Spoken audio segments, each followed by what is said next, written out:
नमस्कार. ज्येष्ठ पत्रकार ज्यांनी सलग 3 दशकं जवळपास महाराष्ट्रातलं अत्यंत लोकप्रिय साप्ताहिक चित्रलेखाचं संपादन केलं, ज्ञानेश महाराव सर आपल्या सोबत आहेत. आणि नमस्कार सर. आणि विषय अर्थातच आपल्या सगळ्यांना अंदाज आला असेल. सर, अधिक काही न बोलता मला सुरुवात करायची. फुले, शाहू, आंबेडकरांच्या विचारांचा वारसा, अन्य सर्व आपल्या समाजसुधारकांच्या म्हणजे प्रबोधनकारी विचारांचा वारसा अतिशय सक्षमपणे पुढे नेण्याचं, महाराष्ट्रावर पोचवण्याचं, रुजवण्याचा प्रयत्न करण्याचं काम तुम्ही तुमच्या पत्रकारितेच्या माध्यमातून, लेखणीच्या माध्यमातून, वाणीच्या माध्यमातून वर्षानुवर्ष करत आला. हे जे काही मागील काही काळापासून चित्र सगळं महाराष्ट्रभर आपण पाहतोय आणि विशेषतः आत्ता हे समोर आलेलं अशोक खरात भोंदू बाबाचं प्रकरण पराभूत झाल्यासारखं वाटत नाही? अजिबात नाही. कारण पराभूत होण्यासाठी आपण लढाई कुठे लढतोय? ही काही लढाई नाही आहे. जय पराजय इथे नाही आहे. वर्षानुवर्ष आपण शेतकरी असतो, तो पिकं घेत असतो. लाट येतात, अनेकदा पाऊस कोसळतो, सुका दुष्काळ पडतो, पिकं मरतात. म्हणून शेतकरी आपलं पेरणी करायचं सोडतो का? तर सोडत नाही. आतापर्यंत ज्यांची तुम्ही नावं घेतली, शाहू फुले, आंबेडकर किंवा अगदी संत परंपरा आपली, यांनी ह्याचीच तर रुजवात केलेली आहे ना कायम. ते झाल्यामुळे जर संत ज्ञानेश्वर, नामदेव, जनाबाई यांचा सोहळा इतका 1200 शतकामध्ये झाला असताना नंतर एकनाथ महाराज झाले, त्याच्यानंतर सुद्धा तुकोबांना लिहावंच लागलं ना, बोलावंच लागलं ना. कारण समाज हा इथला खूप हट्टी आहे. त्याला आपली नालायकी लपवण्यासाठी हे वेगवेगळे आडोसे लागतात. देव, धर्म, दैव, ज्योतिष हे जे सगळं एकाला एक धरून येतं, आपली नालायकी लपवण्यासाठी हे आडोसे लागतात आणि ते करणारी लोक तयार होतात. मिळत नाही म्हणून सुद्धा देवधर्म करायचा आणि मिळाल्यानंतर सुद्धा देवधर्म करायचा, अशा त्रांगडामध्ये त्या सगळ्या गोष्टी अडकल्या. हे आपल्या देशामध्ये आपला जो हिंदू धर्म जो आहे 80% बहुसंख्याकाचा आहे. आपल्या देशातच असं नाही, जगभर असं आहे. फसवणारी लोक आहेत आणि फसणारी पण तितकीच लोक आहेत. आणि जोपर्यंत त्याचे फटके त्यांना मिळत नाही तोपर्यंत ते त्या नशेमध्ये अडकलेले असतात. पण सर, अल्पशिक्षित किंवा अशिक्षित लोक या सगळ्याला बळी पडले तर गोष्ट वेगळी आहे. अलीकडच्या मागच्या काही वर्षांमध्ये सातत्याने असं निदर्शनाला येतं की सुशिक्षित समाज मोठ्या प्रमाणात या बंधुगिरीच्या आहारी जातो. आणि तो आहेच ना. सुशिक्षित समाज म्हणजे जे सुशिक्षित आहे, उच्च विद्याभूषित आहे. म्हणजे आपल्याला तर समोर आपल्याला दिसलं ते आपण जेव्हा चंद्रयान 2000 कोटी रुपये घेऊन आपण बनवलं, आणखीन इतक्या वर्षाची मेहनत होती ती. तो जो इस्रोचा जो प्रमुख होता त्यावेळी सेल्वम नावाचा, तर तो त्याची प्रतिकृती घेऊन आधी मठात गेला आणि त्याची पूजा केली. पूजा केल्यानंतर सगळं त्याचा अभिषेक केला आणि मग ते जे मूळ जे होतं ते उडालं आणि पडलं. आपल्याला लाज लज्जा वाटत नाही की आपण त्याचा विज्ञानाचा आणखीन ह्याचा संबंध काय आहे या सगळ्याचा? तुम्ही मेहनत नीट करा, तुमचं काम नीट करा. म्हणजे चुका आणि दुरुस्ती हे आहेच ना विज्ञानामध्ये. एरर्स आणखीन करेक्शन हे आहेच तिथे. मग असेल तर आपण तसं का जात नाही? पण ही लोक त्या त्यावेळी ह्या गोष्टी प्रस्थापित करतात. एक आपले रघुनाथ माशेलकर, त्यांना 51 पुरस्कार मिळाले. आनंद आहे, चांगलं आहे, त्यांचं आयुष्य समजून घेण्यासारखं आहे. हे तर व्यक्ती तर कष्टातून माणूस हा निर्माण झालेला आहे. अत्यंत दारिद्र्य परिस्थिती असताना सुद्धा चांगलं शिकून उच्च विद्याभूषित इतक्या हळदीचा पॅटर्न सारखी लढाई त्यांनी लढली. पण ते अंबाबाईच्याकडे जाताना सोहळ्यात जातात, तिथपर्यंत ठीक आहे, त्यांच्या त्या रिच्युअल्स असतील त्यानुसार गेले. त्यांनी गोव्याचा विकास कसा करावा म्हणून त्यांनी एक पुस्तिका लिहिली गोव्याच्या सरकारच्या मागणीनुसार. त्याच्यामध्ये त्यांनी परशुरामाचे 7 बाण, आता परशुराम खोटा, त्याचे बाण खोटे, त्यांनी 21 वेळा पृथ्वी निशस्त्रीय केली हे खोटं. ह्या खोट्या गोष्टी घेऊन हा वैज्ञानिक असं सांगू कसं शकतो मला सांगा ना. म्हणजे मग हे जर सांगत असेल तर बाकीचे शिक्षक, प्राध्यापक, वकील, बाकीच्या गोष्टी आता ह्या बाई आता आहेत चाकणकर बाई, ह्यांचं तर हे किरकोळ लोक आहेत. खूपच किरकोळ लोक आहेत. मी तो 35 वर्षापूर्वी आपला भास्कर वाघ नावाचं एक प्रकरण निघालं होतं धुळ्याचं. तो PWD खात्यातला एक कारकून साधा, पण त्यांनी त्या असं हे सगळं बुवाबाजीचं स्तोम माजवलं आणि जवळजवळ सरकारी तिजोरीतनं 14 कोटी रुपये त्यावेळीचे, म्हणजे हे 90 सालचं प्रकरण आहे, त्यांनी लंपास केले. तर त्याचा भक्त कोण असावा, त्याच्यासाठी हेलिकॉप्टर विमान हे उपलब्ध करून दिले. त्याचे जे आपण सदाशिवराव तिनईकर, ज्या जुन्या पिढीतल्या लोकांना माहिती आहे की ते सदाशिवराव तिनईकर म्हणजे खूप कठोर कडक शिस्तीचे, हा माणूस त्यांचा भक्त होता. हे IAS ऑफिसर IPS ऑफिसर हे त्यांचे भक्त असतात. ते काय भक्त बिक्त नसतात, त्यांच्या बदल्या करून घेण्यासाठी, त्यांचे इतर काही प्रश्न सोडवण्यासाठी ते तिथे आलेले असतात.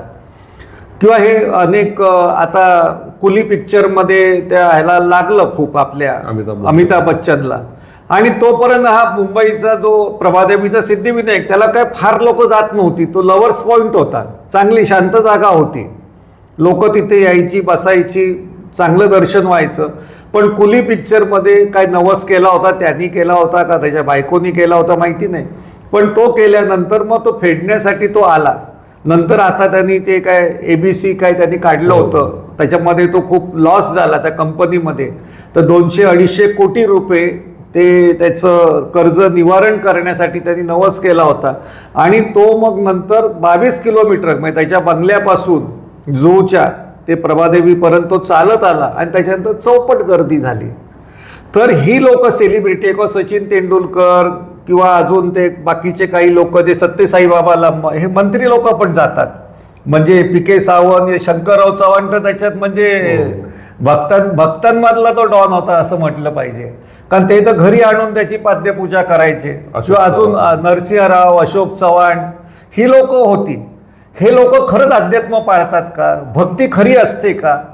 भक्तीबरोबर एक रिस्पॉन्सिबिलिटी पण येते, ती कुठे आहे? संत एकनाथ म्हणतात, भक्तीच्या उदरी जन्मले ज्ञान, ज्ञानाने भक्तीला दिले महिमान, जे त्याला प्रतिष्ठा दिलेली आहे. भक्ती हे फुल, ज्ञान हे फळ, वैराग्य केवळ तेथेची फुलं. तुमचा वैराग्याचा त्याग करायचा नसतो. ह्यांना मंत्री असेल तर मुख्यमंत्री व्हायचं असेल, IAS ऑफिसर असेल तर त्याला विशिष्ट जागे ठिकाणी पोस्ट मिळायची असेल, सिद्धिविनायक जर कर्ज फेडत असेल, हे जर त्यांनी पिक्चरमधनं दाखवावं ना. मग आमची का नाही फिटली, बाकीच्यांची कोण जी गरीब शेतकऱ्यांची का नाही फिटली? पण हे विचारत नाही. पण अध्यात्मामध्येच म्हणजे आपल्या संत ज्ञानेश्वरांची 3ऱ्या अध्यायातली, ज्ञानेश्वरीच्या तिसऱ्या अध्यायातली 158वी ओवी आहे. ते म्हणतात, एथ वडील जे जे करीती, तया नामू धर्मू ठेविती, तेच एर अनुष्ठती. एर म्हणजे सर्वसामान्य माणसं, तेच एर अनुष्ठती सकल जन. मोठी माणसं जे जे पद्धतीचं वर्तन करतात, ज्या ज्या पद्धतीने वागतात, त्याला सर्वसामान्य म्हणतात की माणसं म्हणतात की ह्यालाच धर्म म्हणतात.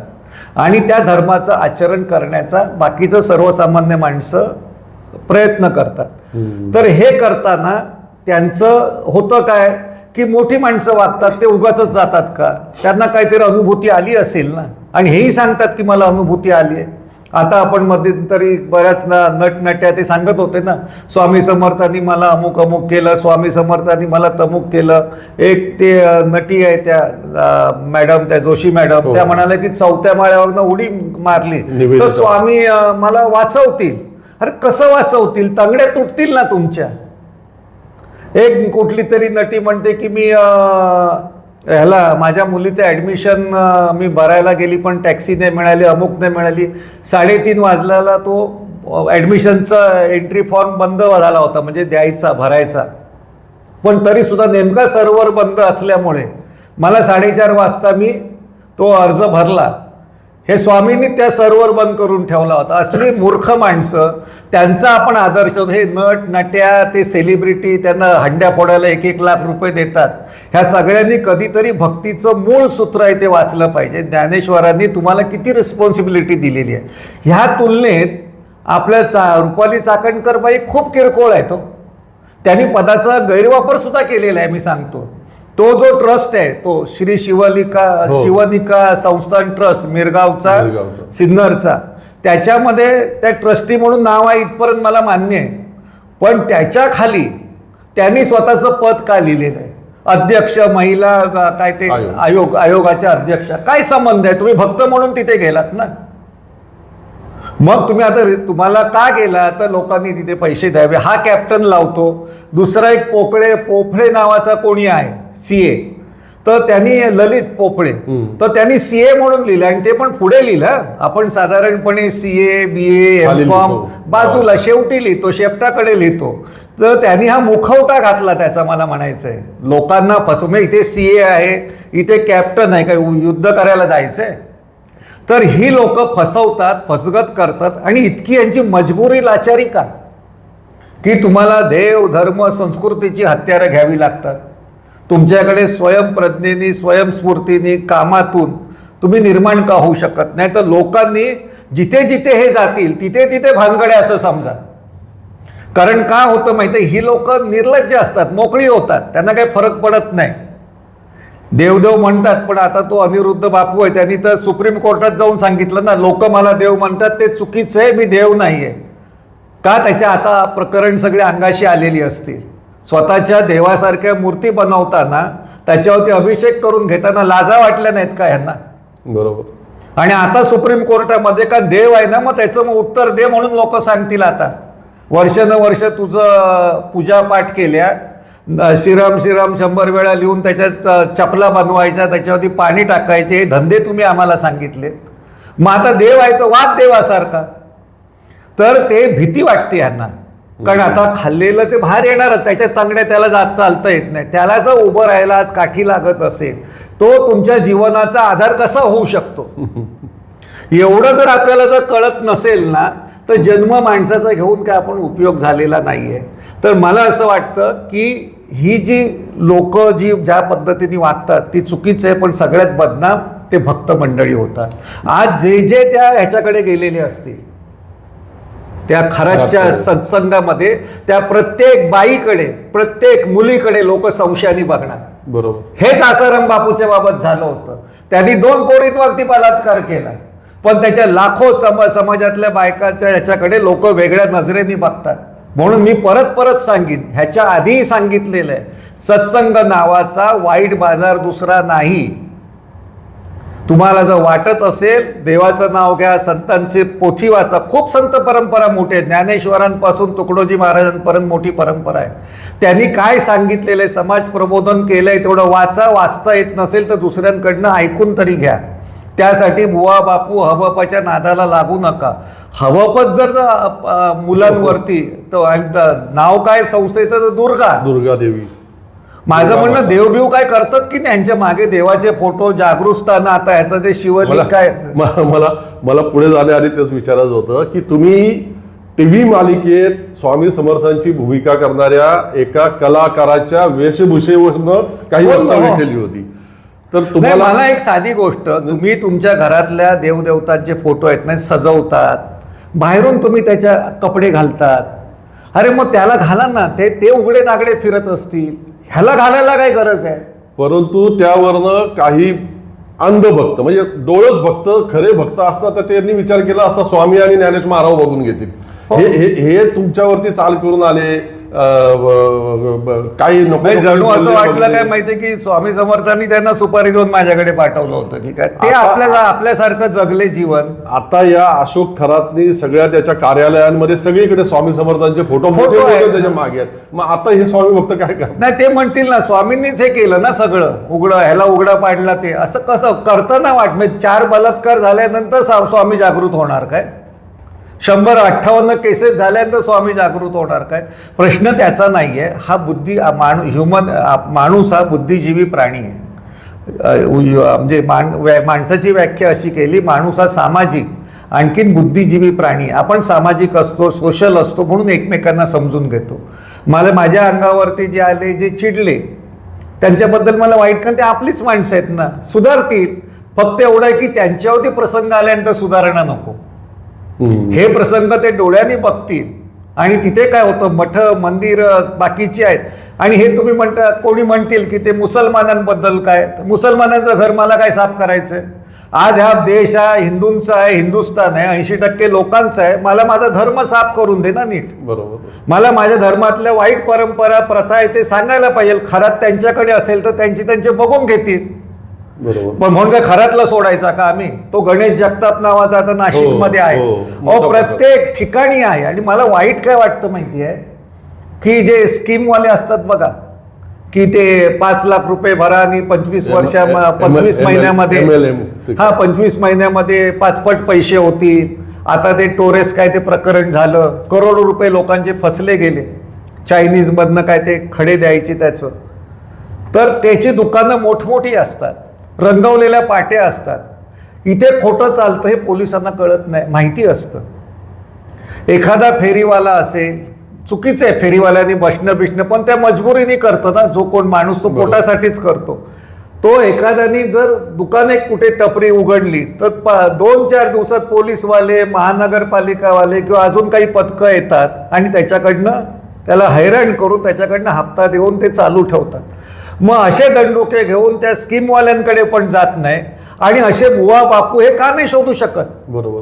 ह्यांना माहिती असतं सगळं. उलट ह्या खराच्या प्रकरणामध्ये तर 2दा-3दा पोलिसांच्याकडे ही तक्रारी आल्यानंतर हे पोलीस त्याचा मुळापर्यंत जाऊन शोध का घेऊ शकले नाही? त्याचं कारण एक आहे की त्या फलकावरती मॅडमचं नाव आहे, बरोबर, चाकणकरबाईंचं नाव आहे, CA आहेत, तो कॅप्टन म्हणवणारा कोणी आहे, अनेक मोठी नामवंत लोकांची नावं असतात. आणि त्याच्या आडोशाने धंदा केलेला तो मला असं नेहमी वाटतं, ज्यांच्याकडे आर्थिक श्रीमंती असेल, भौतिक श्रीमंती असेल का बौद्धिक श्रीमंती असेल, त्यांनी असे भिकार धंदे का करायचे? भिकार धंद्याला अशी साथीदारी का करतात? का त्यांची बौद्धिकता, श्रीमंती जी काय असेल आर्थिक, ही खोटी आहे का? बरोबर.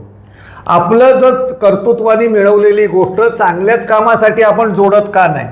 खोट्या कामासाठी का जोडतो? काय गरज आहे याची? हे आपण खूप प्रामाणिकपणे विचार केला पाहिजे. तुकोबा म्हणतात जेव्हा जाती पायकांचे अभंग आहेत, तो आपल्या शिवाजी महाराजांच्या भेटीला उद्देशून आहे.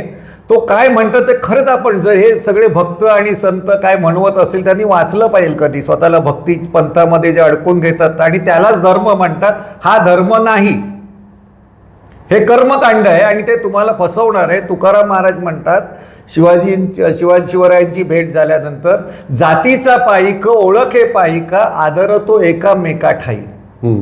आणि पुढे त्यांनी छत्रपती सूत्र, विश्वाचे सूत्र तुम्ही असल्याचं ते सांगतात. आणि शेवटी काय सांगतात? तुका म्हणे आता सलगीची विनंती, नम्रतेने अर्जव मी तुम्हाला करतोय. तुका म्हणे आता सलगीची विनंती, वार्ता ही भेटीची सांगू नये. ह्याच्या उलट हे जे बुवाबाजींना हत्यारं करून स्वतःला मिरवतात आणि लोकांना फसवतात, ते इंस्टाग्रामवरती आणि त्या सगळ्याचे फोटो टाकतात. त्यांना माहिती नसतं की ह्या बेड्या तेव्हाच पडलेल्या आहेत तुमच्या. फक्त हे सापडत नाहीत तोपर्यंत हे साधू असतात. सापडले की हे काय लक्षात येते, कायम संधी साधू असतात. सर, पण आतापर्यंत अशा प्रकारची प्रकरणं कधी उघडकीला आली तर एखादा मुख्यमंत्री, एखादा उपमुख्यमंत्री, एखादा मंत्री असायचा अशा प्रकरणांमध्ये. याच्यात राज्याचा अर्ध्याहून अधिक मंत्रिमंडळ दिसतं. म्हणजे हे काय? आणि वेगवेगळ्या पक्षांचे नेते आहेत, अनेक आमदार आहेत या खरातचे भक्त किंवा त्याला भेटायला जाणारे. एक म्हणजे ही राज्याची कोणत्या प्रकारची प्रगती आहे? ही प्रगती नाही, या प्रगतीची अधोगती आहे ती. आणि त्याची सुरुवात जागतिकीकरणापासून झाली, जे 90 सालापासून 91 सालानंतर, की सगळी जी संघटन शक्ती असायची वेगवेगळी. पूर्वी कसं असायचं, शेतकरी संघटित असायचे, कष्टकरी संघटित असायचे, वेगवेगळ्या लोकांच्या युनियन्स असायच्या, विद्यार्थ्यांची संघटना होती, शिक्षकांची संघटना होती, प्राध्यापकांची संघटना होती. हे संघटित झालेली लोक होती. जागतिक करण्याच्या रेट्यामध्ये ह्या संघटना सगळ्या मोडीस काढलेल्या आहे, मोडीस निघाल्या त्या. मग राहिली कुठली? तर ही कल्टिवेट केलेली संघटना आहे. ही भक्तांना संघटित करायचं, भक्तांना संघटित करायचं, बुवाच्या ताब्यात द्यायचं आणि त्या बुवानी सगळे हँडल करायचं. तो महाराष्ट्रभूषण त्याच्या म्हणजे नाना धर्माधिकारीला दिला, त्याच्या पोऱ्याला मुलाला दिला. काय त्यांचं कर्तृत्व आहे मला सांगा ना. काय एवढा तुम्ही फक्त हा थोडासा विकसित झालेला समाज जो आहे, इथे कुणबी समाज आहे, आगरी समाज आहे, अजून कोळी समाज आहे, त्या लोकांना घेऊन तुम्ही धर्मकारण सांगायला लागलात. खोटं. एकमुखी दत्त चालवायचा, दासबोध चालवायचा आणि त्याच्यातून माणसं संघटित करायची आणि ती राजकारण्यांना विकायची आणि महाराष्ट्र भूषण पुरस्कार घेऊन मिरवायचं. हे धंदे आहेत ना तुमचे. हे संपूर्ण नवीन पद्धतीने केलं. त्याच्यामुळे ही लोक त्या पद्धतीने संघटित झाली. त्यांचं नातं ज्याला म्हणतात कनेक्ट, हे अशा पद्धतीने. पूर्वी काय होतं, संघटनेच्या आपल्या लोकांना घ्यायचे, मग एखादं दत्ता सामंत कामगार पुढारी असेल, मग तो पुढारी असायचा. प्रभाकर कुंटे होते किंवा अहिल्या रांगणेकर होत्या, ह्या कामगार युनियन पण चालवायच्या, राजकीय हे पण काम करायची. अशा त्यांच्या संघटना होत्या किंवा अजून काय काय वेगवेगळ्या असेल. म्हणजे मोलकर्णींची संघटना सुद्धा असेल, ज्याच्यामध्ये लोकशाहीतून जो न्याय मिळायला पाहिजे तो मिळावा ही अपेक्षा असायची. आज असं आहे की ही गुंगी दिली धर्मवादाची, आणखीन खोट्या धर्मवादाची गुंगी दिली. भक्तिपंथ आहे तोही खोटा, तोही एक विशिष्ट हेतूनी चालवायचा आणि त्यातून त्यांनी हा संघटित केला. तो बुवानी सांभाळायचा. म्हणजे एखादा गँगस्टर कसा असतो, तो एक त्याची टोळी असते, ते ह्यांच्यावरती त्यांचंही दडपण असतं, वेगवेगळ्या पद्धतीने दडपण आहे. माझ्याकडे तपशील खूप आहे, सांगून काय उपयोग आहे. मला असं वाटतं की सांगितलं तर नवीन त्याच्यावरती तशाच पद्धतीच्या यंत्रणा ते राबवतील, तर ते राबवायचं, आणखीन आपली राजकीय सत्ता मिळवायची. म्हणजे तुम्हीच तुमच्याकडे केलेला जो पॉडकास्ट आहे की विधानसभेच्या ह्याला लोकसभेमध्ये पिछेहाट झाल्यानंतर फडणवीस सरकार म्हणजे त्यांच्या भाजप आपल्या भाजपवाल्यांनी की त्यांनी काय केलं की तुम्ही कीर्तनकारांना पैसे देऊनच त्यांनी फिरवलं ना सगळीकडे बोलायला. मग ते कीर्तनकार ते आपलं काम करतात, बुवा आपलं काम करतात, गँगस्टर आपलं काम करतो आणि ईव्हीएम मशीन तर ताब्यातच आहे, ती आपलं काम करते. अशा पद्धतीने लोकांना दबून मारून टाकायचं की ते सत्य सांगायला लागले की सत्य सांगून काय उपयोगच नाही, इतका खोट्याचा बाजार निर्माण करायचा. कारण आहेत ते नकली आहेत ना सगळे. हे काही काम करून उभे आलेले नाही आहेत, हे करिअर करणारे आहेत. त्यामुळे काल टीव्हीवरती अँकरिंग करणारा असतो तो होऊ शकतो ना, आज नगरसेवक होऊ शकतो, आमदार होऊ शकतो, प्रत्यक्ष समाजासाठी काही केलेलं नाही त्यांनी. म्हणजे पत्रकारिता आपण करिअर म्हणून स्वीकारायची आणि गेल्या 15 वर्षामध्ये जवळजवळ 150 ते 200 पत्रकार भाजपच्या आणखीन त्यांच्या बरोबरच्या मित्रपक्षांचे PRO झालेले. मग पत्रकारिता का करायची?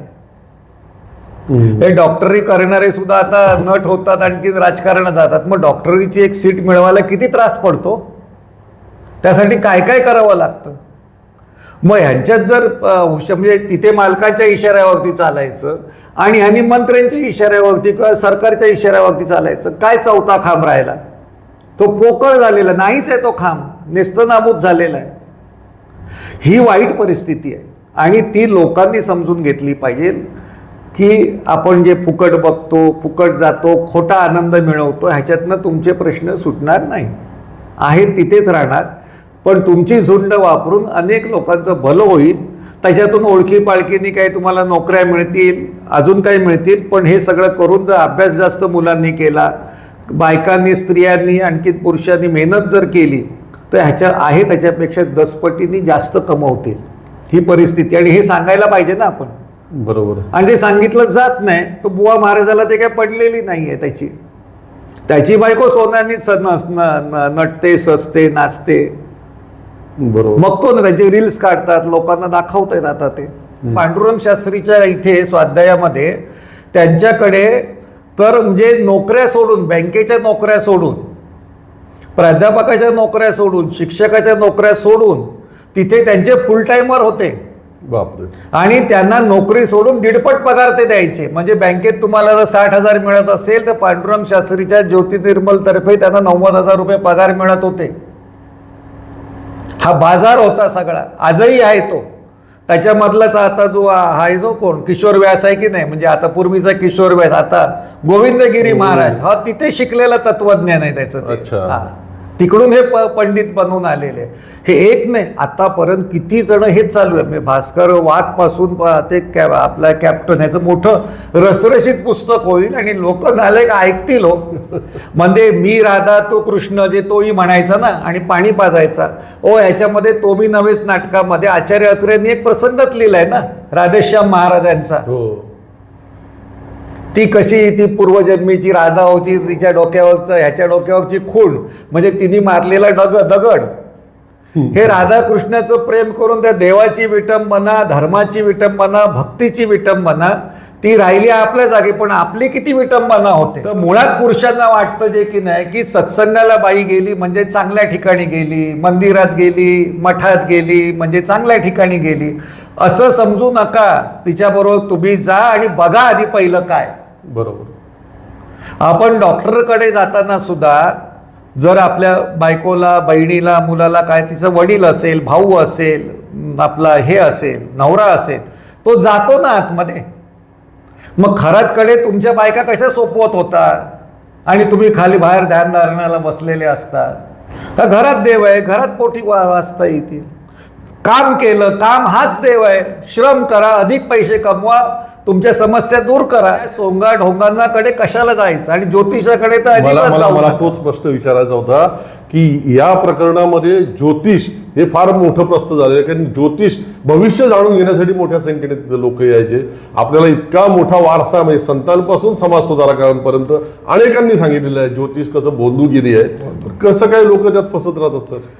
मी सांगितलं ना, आपली नालायकी लपवण्यासाठी प्रत्येकाला आपण काय केलेलं आहे माहिती आहे आणि कायमुळे माझा प्रसंग आला, त्या प्रसंगातून मला कसं निघायचं एवढी अक्कल प्रत्येकाला असते.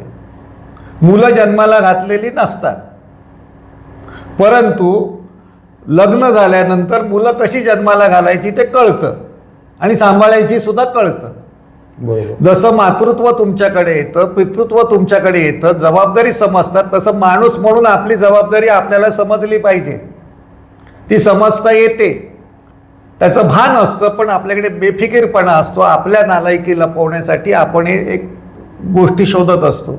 ठीक आहे, एखादी कला असते, ज्योतिषी कला आहे, आर्ट आहे, त्याच्यामध्ये काही हे नाही. ते अन्नदाने काही गोष्टी सांगतात जे थेटपणे आपल्याला जे सांगता येत नाही ते ह्या माध्यमातून आपल्याला सांगता येतं. म्हणजे संगीताने रोग बरे होत नाहीत हे जितकं खरं की नाही, तसं ज्योतिषांनी आणि ज्योतिषाच्या तोडग्यांनी तुमचं बिघडलेलं आयुष्य काही नीट दुरुस्त होणार नाही. तेवढी खड्यामध्ये ती ताकद नसते तितकी. ते कुठे नाही तर पडले कशाला असते. तर मुळात ते आपल्याला नीट समजलं पाहिजे आणि ती नीट समजून घेतलं पाहिजे. ती आपण निरक्षर बाई, बहिणाबाई चौधरी म्हणजे निरक्षर बाई. आपलं गाता बिताना त्या कोणी कोणी गायलेली आहेत गाणी, काय अरे संसार संसार जसा तवा चुल्यावर, आधी हाताला चटके, ते भाकर बिकरच्या पलीकडे यांना बहिणाबाई नको. एक IAS ऑफिसरची बायको आहे, ती TV वरती आपल्या ह्याच्या रील्स बनवते. तिचा नवरा कुठे हरियाणाला आहे, खानदेशाची आहे, आणि ती सांगते की आपलं जे ज्योतिष आहे ते वेद उपनिषद ह्याच्यातून आहे, ती स्वतः शिकते. तर तिला मी एकदा मग उत्तर दिलं होतं, आपण खानदेशातले आहात तर बहिणाबाई एकदा केव्हा तरी समजून घ्या, त्या तरी खोट्या असतील नाही तर तुम्ही तरी अतिशाण्या असेल. तर तिने माझं जी ही होती काय म्हणतात रिप्लाय होता तो उडवून टाकला. कळली कुवत त्यांची काय ती. असल्या नटव्यांच्या नादांना लागून, अशा खोट्या गोष्टींच्या नादाला लागून ह्या मार्गाला जाऊ नका. प्रत्येक गोष्टीला काहीतरी अर्थ असतो. खगोलशास्त्र हा स्वतंत्र विषय आहे. मुळात 12 राशीवरती आपलं जे ज्योतिष सांगितलं जातं पेपरमध्ये, पेपरवाले ते 12 राशी सांगतात. समजलं की त्या 12 राशीमध्ये सगळ्यांचं आयुष्य कसं बनवता येईल. पुन्हा या 12 राशी आहे ते ग्रीक पद्धत आहे 12 राशींची. आपल्या जे भारतीय जे आहे कालगणना ती नक्षत्रांवरती आहे, ती 27 नक्षत्र आहे, त्यांचा अभ्यास कोणी करायचा. पण त्याच्यावरती तुमचं बिघडलेलं आयुष्य कसं नीट होईल, कारण तुमचं तुम्ही नादुरुस्त केलेलं आहे ना. ते तुमच्या प्रार्थनामध्ये किंवा ते शब्द वापरतो प्रार्थनामध्ये आले असं नाही आहे, त्याची काही गरज नाही आहे. तर बहिणाबाई सांगतात ज्योतिषाला, म्हणजे तिच्या दारात आलेल्या ज्योतिषाला उद्देशून, म्हणजे ही काही ज्योतिष बघायला गेली नव्हती, पण ती सांगते नको नको रे ज्योतिषा, माझ्या दारी नको येऊ, माझे दैव मला कळे, माझा हात नका पाहू. म्हणे नशिबाचे 9 ग्रह, नवग्रह अंगठी घालतात ना, ती अशिक्षित बाई सांगते. म्हणे नशिबाचे 9 ग्रह तळ हाताच्या रेघोट्या, बापा नको मारू थापा, अशा उग्या खऱ्या खोट्या. साध्या सोप्या शब्दात त्या बाईनी सांगितलेलं आहे की नका तुम्ही माझा हात बघू. त्याच्यापेक्षा आम्ही पुढे सांगतो नशिबातल्या ग्रह, आपल्या आकाशातल्या कुंडलीपेक्षा आकाशातल्या ग्रहांपेक्षा आणि कुंडलीतल्या ग्रहांपेक्षा मनाचा निग्रह हा सर्वश्रेष्ठ असतो. तुमचा मनाचा निग्रह असला पाहिजे की मला आहे ती परिस्थितीतून बाहेर पडायचंय, निघायचंय, आणि त्याला पर्याय कष्टाशिवाय दुसरा कुठला नाही. मेहनत कधीही वाया जात नाही. मेहनत तुम्हाला स्वाभिमान तरी देऊन जाते. ती याच्यासारखी चांगली गोष्ट दुसरी कुठली नाही आहे. अशा थोतांडाच्या मागे महाराष्ट्र जातो, कारण का इथे जी संत सुधारकांची परंपरा आहे, जी महामानवांची परंपरा आहे, छत्रपती शिवरायांपासून ते अगदी बाबासाहेब आंबेडकर किंवा यांची, त्या परंपरेला पराभूत करण्यासाठी हे वापरलं जातं. कारण तो अडसर आहे ना मोठा. शेवटी असं आहे की तुम्हाला दुधाचा धंदा करता येत नाही, कारण तो थोडासा कष्टाचा आहे. तुम्हाला संस्था उभ्या करणं, संघटन उभं करणं हे खूप ताकदीचं आहे, म्हणजे कष्टाचं काम आहे. दुधाचा धंदा करायचा असेल तर दूध जे आहे ते एका दिवसानंतर नासतं, 2 दिवसानंतर मग त्याचे पदार्थ करावे लागतात. दुधाचं दही, दह्याचं ताक, ताकाचं लोणी, लोण्याचं तूप, आणि मग ते 1800 रुपयाला विकता येतं. वेगवेगळ्या मिठाई करता येतात. तो कष्टाचा धंदा आहे, मेहनतीचा धंदा आहे. ह्याच्या उलट दारू सोपी आहे ना, की एकदा काढली आणि एकदा उधारीने दिली तरी तो परत परत प्यायला येणार. तर देव, धर्म, दुआ, समजलं की नाही, ही नशा आहे. नशा, ती नशा प्राशन करून तुमची आयुष्याची शान बिघडणार, दुसरं काही होणार नाही. ह्याच्यात सापडू नका. हेच काम ह्या सगळ्या संतांनी केलं. कुठल्याही संतांचा अभंग काढा, एक तरी अभंग आहे की हे सगळं थोतांड आहे सांगणार आहे. आणि वाईट असं वाटतं की लोक साधापणे घडणाऱ्या गोष्टी सुद्धा समजून घेत नाही. हबप हा रेपिस्ट निघू शकतो. वाईट इतकं वाटतं की हे सगळं दिसत असून किंवा आता खराचसारखं प्रकरण असून सुद्धा हा आणि तो भेद करू नका. सापडत नाही तोपर्यंत हे साधू असतात, सापडले की संधी साधू असतात. म्हणून तुकोबांनी सांगितलेलं आहे, ऐसे कैसे झाले भोंदू, कर्म करोनी म्हणती साधू. का तुकोबांना असं लिहिता आलं नसतं का? ऐसे कैसे झाले साधू, कर्म करोनी होती भोंदू. म्हणजे साधूंनी वाईट कर्म केल्यामुळे भोंदू झाले असं त्यांनी म्हटलेलं नाही. ऐसे कैसे झाले भोंदू, कर्म करोनी, तप जप जाप करून सिद्धी मिळवतात. कोणाला मिळत नाही. कुठल्या परीक्षेला तुम्ही बसलेला आहे आणि तुम्ही साधू म्हणून मिरवतात. म्हणून त्यांनी सांगितलं, अंगी लावून या राख, डोळे झाकून करीती पाप, दावी वैराग्याच्या कळा, भोगी विषयाचा सोहळा. खरातनी केला तो, किंवा गणेश कोण जगताप असेल, अजून कोण आधीचे असतील, कोण ते तोडकर महाराज आहे, तो आमका महाराज आहे. खूप ते खूप आहेत, एकापेक्षा एक. एकेकाचे किस्से सांगावे ना तर आपल्या मठात आणि मंदिरात जाणाऱ्या बायकांवरती संशय आपण घेऊ, इतकी परिस्थिती आहे. सत्संगाला जाण्या इतकी. अशा एका मागोमाग एक आहे, एक नीट नाही आहे. आणि म्हणून ते सांगतात, दावी वैराग्याच्या काळा, भोगी विषयाचा सोहळा, तुका म्हणे सांगो किती, जळो तयांची संगती. ती संगती जाळून टाका आणि आपलं काय जे चारित्र्य आहे ते जपा. राजकारणी आणखीन बुवाबाजी ह्याच्या युतीवरती एक दासराम जाधव नावाचे कोल्हापूरचे कवी, मी सत्यशोधक विचारांचे होते, शाहू महाराजांच्या काळातले होते. तर त्यांनी एक जबरदस्त असा फटका लिहिलेला आहे माझ्या घालीन लोटांगण नाटकामध्ये. म्हणजे तिथे बुवा आणखीन राजकारणी यांची युती कशी होते आणि वेगवेगळी लोक त्याचे दलाल म्हणून काम कसे करतात आणि सर्वसामान्य जनतेला फसवतात कसं, ह्याच्यावरती ती कविता खूप चांगली आहे. तो मी फटका माझ्या नाटकामध्ये त्या घेतला. तो खूप आताच्या घडीला एकदम समर्पक आहे. ते म्हणतात, उठा उठा हो बंधुजन हो, काळ नवे हा निजण्याचा, झोपे खाली जीवन गेले, नाश जाहला राष्ट्राचा. हा राष्ट्राचा नाश झालेला आहे. झोप नवे हा काळच जाणा, अखेर तीही नाशगडी, भोंदू कपटी, कपटी म्हणजे राजकारणी, ह्यांच्या ज्या युत्या होतात ते, भोंदू कपटी तुम्हा फसविण्या, एक मते मारिती मिठी, सर्व परीने नागविले जरी शुद्ध न तुम्हा अजूनी का, कंठ शोषला जागृत वाया, मारू आम्ही किती हाका. विज्ञानाच्या जमानात या आज आपण बोलतो, तुमच्यापर्यंत हा पॉडकास्ट येतो, तो सॅटेलाईटवरून येतो, कुठच्या ग्रहाच्या इशाऱ्यावरती येत नाही, उपग्रहाच्या मार्फत येतो.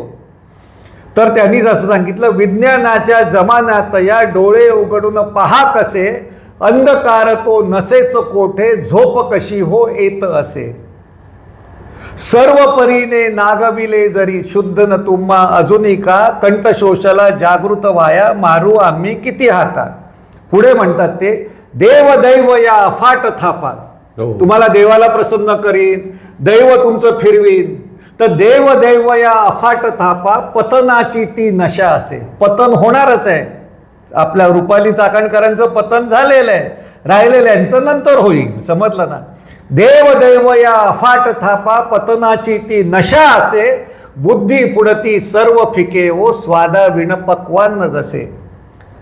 सर्व परीने बोध घेऊनी. आता एक खरात प्रकरण झालं, ते शेवटचं व्हावं असेल तर, सर्व परीने बोध घेऊनी ज्ञानसागरी पोहाया, उठा उठा हो बंधू जन हो, काळ दवडिता कावाया. तुमचा अजून किती काळ वाया घालवणार, तुमच्या घरापर्यंत येईपर्यंत का, किती आपली अब्रू लुटून घेणार. तर त्याच्यासाठी तर आपली बहिणाबाई पण सांगते ना की सुटा या सगळ्यातून.